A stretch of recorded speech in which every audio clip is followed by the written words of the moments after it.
How to delete custom voicemail greeting on iPhone. So if you already set a custom voicemail greetings on your iPhone and now you want to delete it or go back to the default voicemail greetings, then this video is going to walk you through how to do this step by step.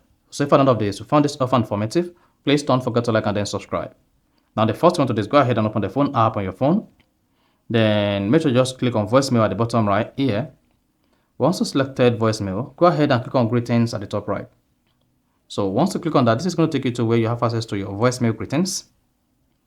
And then here you have default and you have custom.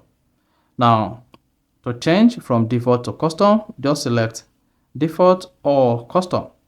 As you can see, if you want to use custom voicemail greetings, you can just go ahead, click on record to record your voicemail greetings.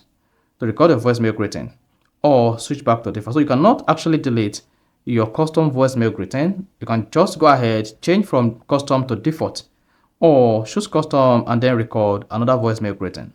So if you already recorded a voicemail greeting before and you want to delete it, all you just need to do is record another voicemail greeting. So you cannot have multiple voicemail greeting at the same time. So just switch back to default, save, then come back again, click on custom and then record your voicemail greeting.